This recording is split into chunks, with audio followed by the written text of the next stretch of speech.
You want to get high, man? Let's stimulate your mind. Get up, Chucky! What have we got here? A fucking comedian. Rojan Kim? California dreaming. Hello, and welcome to the Rojan Kim cast. It's me, Rojan Kim. Thank you for joining me. Shit. It's Monday, April 20th, 4/20. Motherfucker, smoke it up, dog, smoke it up, dog, smoke it, smoke it up, dog, smoke it up, dog, smoke it. Yeah, it's 4/20. Yeah. Isn't it so lame? 4/20? Isn't it so lame? What else is 4/20? 4/20 is it's Hitler's birthday. Hitler's birthday. Happy birthday to you. Happy birthday to you. Happy birthday, dear Hitler. Happy birthday to you and many more. Well, I guess there's no choice but for him to get older. He's not alive, so technically he can't really have another birthday. But all right, I'm a minute in saying happy birthday to Hitler. Smoking weed in the mic, and I'm good. All right, 4/20, everybody. You know what else happened on 4/20? The Columbine Massacre. The Columbine Massacre happened on 4/20, guys. So, remember that. Keep that in your thoughts and prayers. Thoughts and prayers. That's what they say, right? Thoughts and prayers. Yeah, keep that in mind. What else? You know what else happened on 4/20? The Deepwater Horizon disaster. I mean, that was just such a... It was a big deal when it happened, but I feel like now it's not something anybody really cares about.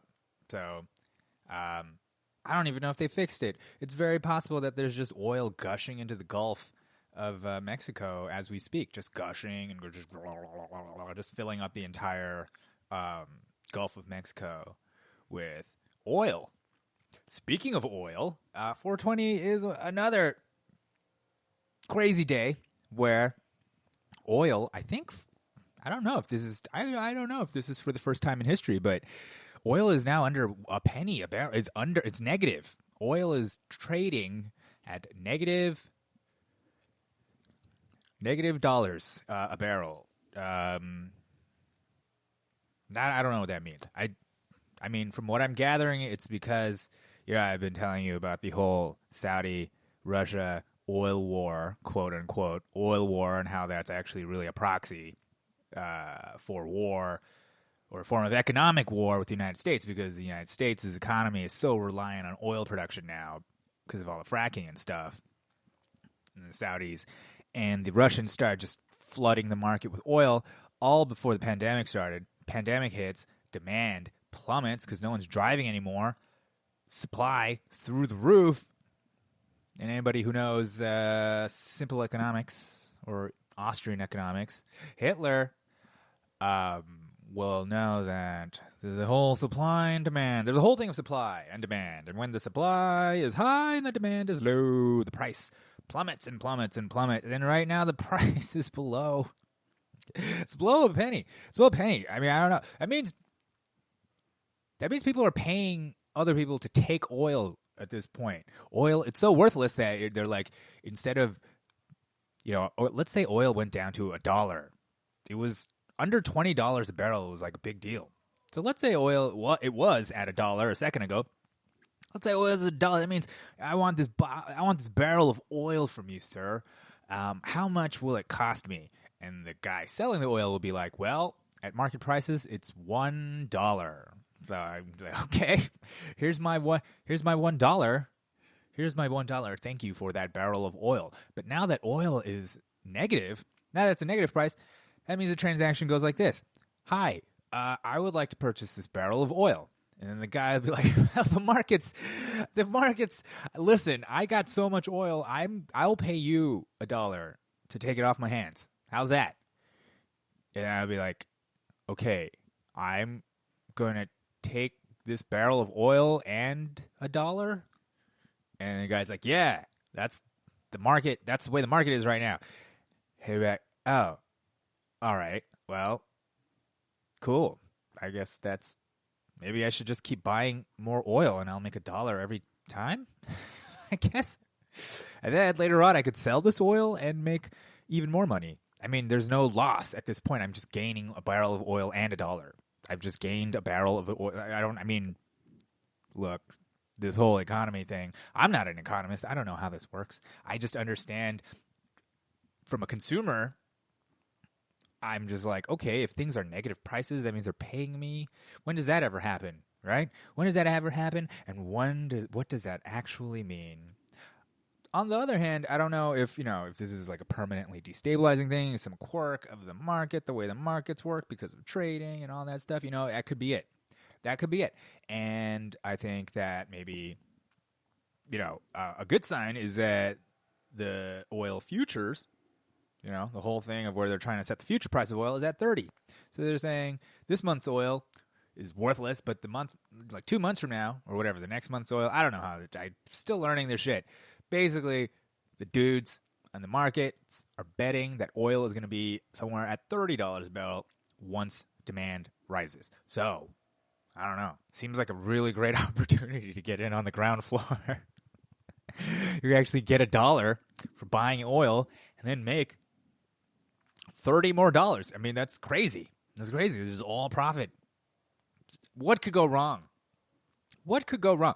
What could go wrong when the most important commodity in the world, the thing that powers everything, I mean, all of our electric stuff, all that jazz, forget it. It's still all powered by oil. You know what I mean? Like there's no like grid that's not powered by oil. So it's all powered by oil. So, I mean, who knows? Hey, wars have been fought for this kind of stuff, right? Wars have been fought. Economies have crashed. The U.S. economy is something like a third or something dependent on the price of oil being above 30, and this can't be good. Because this can't be good for anybody who makes oil anywhere. It's got to be bad. I don't know. I mean, I don't know. I don't know enough. I don't know enough to be afraid. I just know enough to know that this is crazy. This has never happened before. Huh? What does it mean? I don't know. Well, that brings me to the next thing that I've been kind of talking about, I guess in my mind, I don't know. Well, whatever. Online, I've been having discussions with people because we're at a time, we're a month into this thing, into lockdown, right? We're starting to see the economic effects. We're starting to see the psychological effects. Frankly, a lot of people are starting to hit their limit, okay? I know of people's shrinks that have checked themselves in the loony bin. You know what I mean? Like people are snapping. Extroverts, weightlifters, going out of their minds right now. Can you imagine? Sexaholics, all these people who are dependent on the community, society, or just even having heavy things at a gym like that. That there's only so much they can take. So over the weekend you saw protests. You saw protests from in Michigan. Against the Democratic governor of Michigan, who ordered stay-at-home orders, and then the people of Michigan, not all of them, but like the Republican ones who are against the governor, came out and were like, yeah, and then Trump was like, yeah, freedom, and then there's a lot of people who are like, yay, freedom, which honestly, I'm torn on this whole thing. Like, I can't rightly say, I feel like a lot of people are like, so sure that they're on the right side of everything, that then they double down. And that makes sense. In times of uncertainty, you find comfort in certainty. And then when that's questioned, you double down on it in order to hold on to that certainty, because that certainty is actually more important than reality. Okay? That's the whole thing, is that it's just like, I think it's easily explained through psychology, child psychology, which I think we're all basically traumatized kids and have the psychology of children, mostly. I think at our most, let's say, innate and irrational, I think our psychology is closely mirrored to that of how children think, simply because of the fact that that's how we grew up. I mean, those are our formative years. That's how our psychology formed, was through the developmental stages of our lives. So I think that it makes sense, when a common thing that's explored in developmental psychology is that when parents break up or have a fight or whatever, it's very common for the child to blame themselves. You know why? Because that's actually a better story to tell for the child than to tell a story that mom and dad suck. You know what I mean? That mom and dad are just like, they gotta end this or something. You know what I mean? Like the kid would rather be like, I'm bad and I'm the reason why mommy and daddy are fighting, than say mommy and daddy suck and are totally failing in their obligations as a parent, and instead are fucking can't get over whatever it is they're fighting about, and they're going to destroy the family. I mean, maybe it's not exactly, but you know what I'm saying. You know what I'm saying? The kid, that's a better story to be like, I'm the bad one. So how does this relate to the protests? How does this relate? What are you fucking talking about? Okay. I think right now we're all in a traumatized state. We're all in a state where we're locked down, and we're taking the government and the scientists and the experts' word on their projections. We're like, hey, I saw those projections. I saw the graphs. I saw the scary graphs. I saw the shit going down in China, man. I saw the shit going down in Italy. You know what I mean? So I knew it was coming. And back then, when everybody's like, it's just the flu, what a big deal. Nobody, I was like, dude, it's a big deal. It's coming. I mean, it's a big deal. Okay? It's a big deal. I'm not saying it's not a big deal. I'm not saying it's a hoax. I'm not saying the virus isn't real. I'm not saying any of those things. I'm not saying we're not doing the right thing. Okay? I'm not saying any of that. What I'm asking is, and what many other people are starting to ask, rightly so, including, I mean, come on, I can't take credit for this like I'm some independent genius, and guys like libertarians, a lot of libertarians, let's be honest, a lot of libertarians, because frankly there's a lot of Republicans who are down with the shelter in place. Ohio's governor, a lot of Republicans who are down with seizing power. You know what I mean? Like, I don't think that's beyond anybody, but there is a populist / elitist thing going on where the elitists are now like, we know better because of the science, and then the populists are like, rah, what do you know, you just want to jack us. And in some ways, they're both right. I don't think it's very clear cut, you know what I mean? Because, yeah, there was and is a danger, a clear and present danger of a pandemic, and it could have been, imagine if we had just let March Madness happen, how much worse this thing would be. This thing would be way worse. So we did a lot of things. A lot of businesses saw the projections, and they were like, we ain't getting sued. You know what I mean? And God bless them. God bless them for caring more about the bottom line than public health, because they would have gone ahead, if the numbers went the other way, they would have gone ahead and we could have gotten really fucked. So maybe we dodged a bullet in that sense, where we canceled all these things, right? Canceled all these things, prevented a lot of spread. But now we're at a point where, okay, come on in. You can come in. Hold on, I'm pausing. Oh, I had to pause it there. Remy had to come get something, and it's, okay, I'm back. All right, I don't even remember what I was talking about. Oh, now I remember. Questioning the lockdown. Yes, the questions. Here's the reason why I think it's important to question. I'm not questioning the virus. I'm not questioning the harm. I'm not questioning the seriousness. I'm not questioning all that stuff. What we're questioning now are the projections and the models and the tactics, right? Right? Look.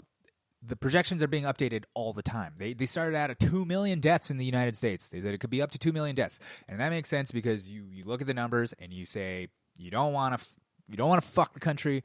You don't want it to be all like, it's not a big deal and so you scare everybody.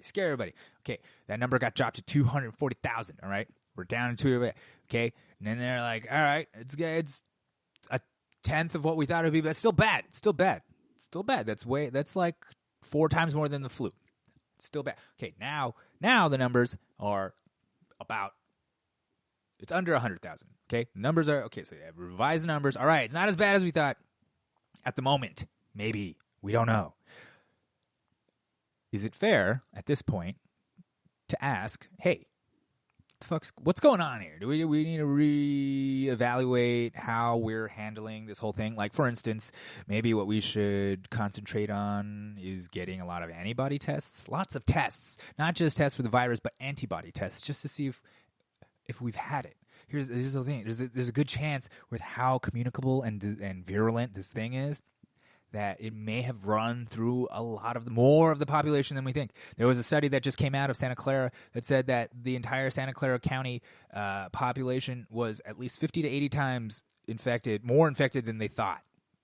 Whatever their numbers are, case-wise, they're like, it's fucking out of control. The antibodies show that there's at least 50 to 80 times more infection going on. But none of those people are sick or dying.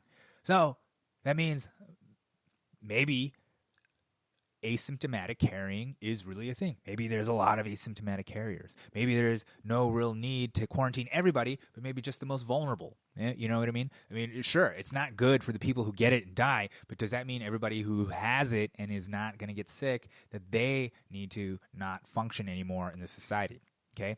Listen, oil is under a penny. Oil is at negative. You don't think there's any more repercussions of this? This is where we are now. Okay? Where we are now, projections are 1 in 5 restaurants will survive this. Small restaurants. I mean, the big restaurants will be fine.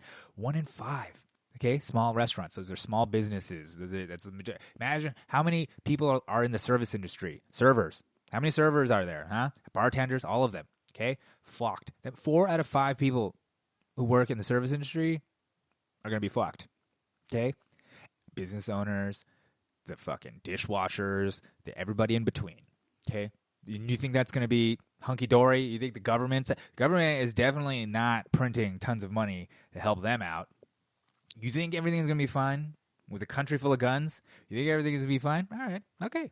Oil's under a barrel. Fucking guns everywhere. People are going to start fucking getting desperate, hungry. People are going to start killing themselves. There's already an opioid suicide crisis. You don't think that's going to... Nah? You think it's going to be fine? It's going to be fine. We should just keep sheltering in place because they told us to, right? We shouldn't question the authorities and the models based on facts on the ground that keep changing. Listen, what we're dealing with is not a consistent enemy, a threat, a biological, even it's not like an animal. You know what I'm saying? How many of you know what a fucking virus is? How about that? A lot of people fucking argued with me about this. I'll tell you one thing. You even raise the question of are we doing this of questioning authority? The backlash is incredible. How many people carry water for the state? Carry water for science and carry water for the experts. I listen to the experts because You know why you listen to the experts? Because you don't understand science. I mean, I understand it enough. I listen to the experts, but then I understand that experts are composed of people who argue amongst themselves. Science is not black and white. Science is not does this happen because of this? And then they go, yes. That's not science at all. All science will tell you, scientists, all of them will tell you that that's not how it works. Scientists thrive off of proving each other wrong. Okay? That's what science is all about. Science is one of the most reliable things we have because of the fact that it's continually questioned, right? It's continually, you get an experiment and then somebody wants to verify it, right? They can fucking try to recreate the experiment. They question it at every angle to try to find all the variables. They're that's why we got these iPads and these recorders and the internet. We got all that stuff because of the process of the scientific method, which allows for constant questioning. Correction. The conclusions based on these actions by all these people lead to consensus, but all that consensus is based on probability. Okay? So by definition, science is not black and white. Expertise in science does not entail black and white dogmatic knowledge, right? It's when you deal with people who have no idea about any of this, then it makes sense for them to defer to the scientists. But always deferring to the scientists is not going to be a good idea, okay? Because there's just too much political will. There's too much economic, there's too much economic incentive for certain things. You just can't trust everything. But science doesn't trust itself. You have to understand that, okay? So when we question the authorities, questioning the science, okay, it's not bad to question authority. In fact, that's the hallmark of what makes this country great. Otherwise, we should just be like China, where when you question something, they just throw you and 3 generations of your family in jail. How about that? Is that better? Some of you would want that. Some of you feel like that's what we should do. These Michigan people protesting, let's lock them up. It's actually amazing how authoritarian people are. They just jump on board with authoritarian stuff. Now, listen, I understand that in a public health crisis, you might need to do something like that. You might need to take charge. You might need to have some totalitarian instincts to do stuff, you know? I mean, a lot of people are just like, Trump should have closed down the border, and then Trump, how dare Trump close down the border? You know, it's basically that's the thing. I don't know what the answer is. I just know that once power is relinquished and once the government has all this power, they're just not going to give it up, guys. They're not going to give it up, you know? They're just not going to give it up. Look at the TSA. We don't need the TSA has been proven not to even work. They haven't prevented anything. They haven't prevented anything yet. And lo and behold, the company that made those machines, you know, the fucking microwave machines or whatever, the things that scan you, guess who owned that company? Oh, Mr. John Ashcroft, huh? Who used to be the guy who put all this in place. That guy. Isn't that funny? Isn't that funny? Anyways, here's my issue with this whole thing. We're dealing with a mutating threat, okay? We're dealing with a biological entity. I started off and I went off in a tangent of like, what's a virus, huh? What's a virus? Anybody questions you, what's a virus? I'll tell you what a virus is. A virus is a piece of genetic code, RNA, not DNA, RNA, wrapped in a protein, okay? And it's not alive. It's not alive. It's questionable as to whether it's not a multicellular, it's not a cell even, you know what I mean? It's a virus. It's a very particular thing, okay? Virus, all it does is it finds the proper cell, because it needs a cell. It's not a cell. It needs a cell to bind to inject its RNA into the DNA of the cell.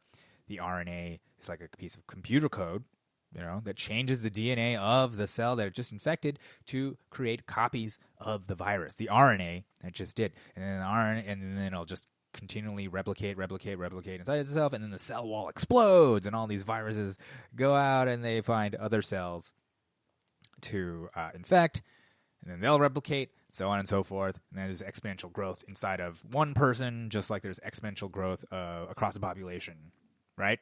Makes sense.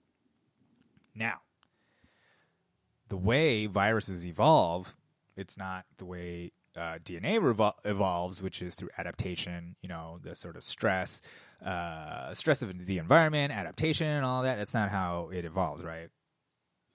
RNA, the viruses evolve through random mutation. They have a numbers approach where if we just make billions and billions of ourselves, one of them will change it up, find a new way into another cell, and then we can keep going because, you know, immunity comes, so on and so forth. Remember, I talked about this in the episode a couple episodes ago about when I talked about the Red Queen hypothesis, right? The Red Queen hypothesis about the sort of struggle between RNA and DNA is the engine of evolution as opposed to whatever it is we think it is as human beings, as multicellular organisms. We have a multicellular chauvinistic view of evolution, and I think there's some credence to the idea that we're actually just vessels for a vast microbial conflict going on. We're just the tip of the iceberg, just the mushroom that pops up while all the mycelial mass is below. You know what I mean? Like, we are just little vestigial things. I mean, there's more microorganisms that live on us than we have cells in our bodies, okay? But from our perspective, it doesn't matter. Anyways, we're dealing with that. We're dealing with a mutating threat, a threat that continually mutates. Let's take Ebola as an example, just to sort of illustrate what I'm saying. Ebola, the problem with Ebola is that, like, you just fucking melt. You know what I mean? You just get it and that you're dead. Get it, you're dead. You're dead. You're dead. You're dead. So you die. The problem with that, from a virus's perspective, is that the virus doesn't want you to die, man. The virus wants you to live, to spread it. Got to be spread. It works by spreading. So if you die, you fucking die, then we can't spread. So the virus, it's not advantageous for the virus to be killer. It's advantageous for the virus to mutate to a less harmful yet more infectious form. Kind of like what happened with SARS. Because back in 2003, we had a little thing called SARS. And it didn't quite make it here. And, you know, we didn't treat it like a big deal. But it was a huge deal in Asia. Hong Kong, China, Korea, like all over Asia. SARS was a big deal. SARS was like what we're dealing with now, but back then. That's why now they know how to deal with the shit, because this is SARS 2, guys. It's SARS 2. That's what nobody's telling us. So SARS, so it doesn't necessarily mean that the SARS 1 virus mutated and became SARS 2. I mean, it might not. We have no idea. What we do know is that the SARS coronaviruses come from bats. That's what we do. We do know that because we did it with the last one, isolated from the last one, figured out it came from a horseshoe bat, and I think a horseshoe bat to civet, because it's some kind of wet market thing or something. I don't, kind of a similar thing. So this time it was bat to pangolin, or they don't fucking know, but they know that genetically the SARS virus is a 2. That's the sequel to SARS 1. Okay? So given what they knew about SARS 1, you could have projected, hey, it'd be a really crazy thing for SARS to do, to become like, a little more advantageous out there. It'd be less deadly. What if it only killed, instead of killing like 30% or 40? I mean, if SARS is one of those things, you would die. You're dead. MERS too. MERS, also bat to camel. If I get MERS, and it wasn't because they were eating camels. It was just, anyways. MERS would kill you instantly. That's the problem, though. Couldn't spread. So this SARS 2, fucking, it's like you may take a thing and make it even better, just like the Chinese do. That's what the Chinese do. There's a chance that the Wuhan Institute of Virology is actually related to a military base in Fort Detrick, but that's all. But who cares? Who cares at this point? Wuhan. All right. It's a mutating threat. Here's the thing. The virus could mutate. It could become less deadly. It might have happened already with the amount of transmission, and that's gone, and billions of people might have been infected already. We don't know. We don't know because we don't have tests. We don't know because we're not as nimble as a virus. Okay? So then this returns me to the original question. At what point, and this is a question, of course, I can't take credit for it. Dave Smith, comedian, libertarian, asked this question. Ron Paul has been asking this question. A lot of people have been asking this question. At what point is the lockdown worse than the virus? At what point is it when there's food riots? Is it when there's no more gas? At what point do we say, hey, maybe we shouldn't have shut down the economy like that? Maybe we should have come up with a better plan. Maybe that wasn't the best plan. I don't know. Right now, we're at a state where if you even suggest that maybe this plan isn't the best plan, they're like, how dare you? People are dying everywhere. You gotta listen to my authority. It is really about authority. The authorities do not want to admit they're wrong. Look at what happened with WMDs. Did anybody admit they were wrong about WMDs? No. Did anybody admit that they were wrong about the financial crisis? No. Did anybody admit that they were wrong about Brexit? No. Trump winning? No. Russiagate? No. The impeachment? No. None of those things. And now they're right. Now we should listen to them. See? That's the whole thing. And here's again, we're in such a state where the news has been shitty. The news has been shitty. It's literally been lying. You can catch it in lies, okay? Well, then no wonder these fucking Republicans or whatever, they don't trust the news. They don't trust the news. They don't trust the science. They don't trust them. They don't trust them. Are they dumb for it? Sure. Yeah, let's say they're dumb. But on the other hand, it's not illogical. It's not illogical. It's not irrational. In fact, it's kind of rational.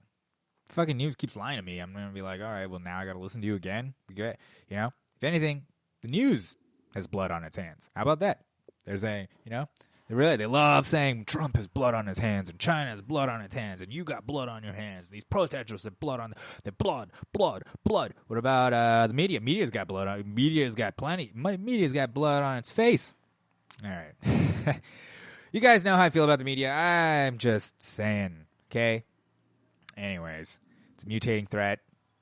We got to be nimble, guys. We got to be nimble. So at some point, we have to start asking the question, what do we do next? Can't just do this. Can't just do this and wait out. We're not going to wait it out. It could mutate again. It could be a second wave. It could mutate and get worse. Anything could happen. So what's the plan? Do we just keep reacting? Because that's all we've been doing, right? So listen, I think there's such a lack of nuance in our culture and in discourse that when you ask a question about are we doing the right thing, it immediately becomes this left, right, blue, red, yes, no binary thing. You know, it becomes totally binary. You're like, you're either with us or against us, you're for us, or you know, that's very American. But it's honestly, like I was talking about the paradigm shifts, that shit is over. Okay, binaries are over. There's more. There's gonna be more. There's gonna be more than just two things going on. There's a lot more things. Okay, there's a lot more things. We gotta know how to swiftly maneuver. Could we possibly outmaneuver a virus? Could we possibly be smarter than it? Could we do that? Probably, yeah, if we just dropped this whole fucking partisan thing. If we dropped the whole Coke and Pepsi, Apple, Android bullshit, if we just drop it, we could probably beat this thing, okay? And we probably don't need to do it like China did, okay? Can we also just not do it like a giant, monolithic, authoritarian, totalitarian state? How about prove that federalism is a great thing? The fact that we could have 50 independent moving units, all right? We got maybe some of them will form coalitions. Maybe some of the fucking geography is too huge, okay? And our central government doesn't have the power, and it shouldn't, quite frankly, to do what it needs to do in that case. So maybe there needs to be an alternative. Maybe we gotta allow the private fucking sector to get in there. Maybe we gotta just get out of the way. Maybe the government needs to get out of the way. I don't know what the answer is. That's what I'm saying. What I'm saying is we got to ask these questions. We got to ask these questions because then what? Okay, look, oil is under a penny. Okay, 1 in 5 restaurants are going to survive. I don't even know. The numbers for the small businesses, all that shit, are going to come out soon. It's not going to be good. People are going to be fucking hurting. People are going to be fucking dying. People are going to be becoming depressed. People are going to be suicidal. People are going to be overdosing on drugs. People are going to be picking up a gun. You know what I'm saying? Desperation is coming. The government is doing nothing to help us. Nobody's doing anything. Okay? And meanwhile, we're listening to the authorities and saying, okay, we're doing what we're doing for public safety, and I don't think that that's bad. But what is bad is when we let what we're doing to mitigate harms become more harmful. And it's bad, I think, if we just let it happen. If we just watch it happen. Just watch the car roll off the cliff and be like, well, we were doing this to be safe. So so again, in this day and age of binary thinking, of zero nuance, I'm trying to put forward a nuanced question. Okay? Just a nuanced, it's nuanced. It's nuanced because it's not a yes or no thing. It's not a black and white. In fact, it's a yin yang. It's a yin yang, bitch. All right. Just like China. Whew. All right. I'm just saying, we need to continually reassess, question our protocols, question our projections, question the things we do because the virus is changing, it mutates, facts are changing on the ground all the time. Just because it is the way it was, just because things on the ground look like the way they were in Italy or China does not necessarily mean it's going to be like that. Just because people are taking different tactics doesn't necessarily mean that it's good or bad. I mean, people are saying, like Sweden, for instance, is doing a herd immunity thing. No idea if it's good or bad. No idea. Britain's kind of doing one. We don't know. We don't know. We're still trying to figure it out. So, that's the thing. Let's just think about what the consequences of beyond the disease. Yes. I'm not saying, and again, it's not black and white. It doesn't mean let's just lift everything now and go back to this. I'm just saying, why don't we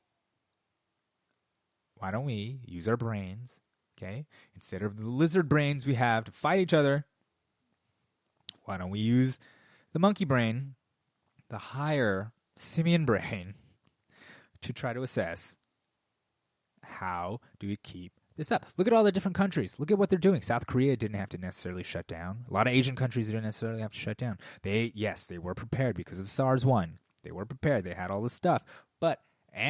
Sure, Asians culturally, they'll fucking do as they're told. They're going to do it. They're going to do the thing because they need to do it. And because they knew from back then, it was less of a hard sell.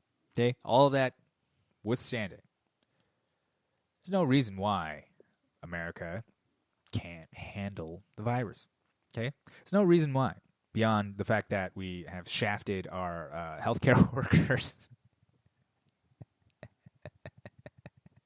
Sorry, my whole argument crumbles when I'm like, oh yeah, we fucked the healthcare workers. Look, a big part of why we're doing all of this, the sheltering in place to not overwhelm the healthcare system, blah, blah, blah, it's because of the fucking economic policies that these motherfucking quote unquote politicians, rulers, the guys who, on both sides of the aisles. It's because of the economic policies that they've had that we have to actually do this. That's really, if you really think about it, that's what it is. That's why the government can't be all like, hey, listen, we totally fucked up in a lot of the way we were doing business, and especially with the cheap China thing, and we're getting shipments of these masks every week, so we basically just didn't have a stockpile of them. Look, and so now you guys, could you please wear masks and stay at home? Like that, they're not going to do that. Not going to do that because that goes back to the admission of wrong by the authority. The authority does not admit wrongdoing ever, right? And I feel like just like good children do, people here, the public, has taken on that stance, has taken on that point of view, has taken on the idea that, do not defy the authority, except somehow they become the authorities.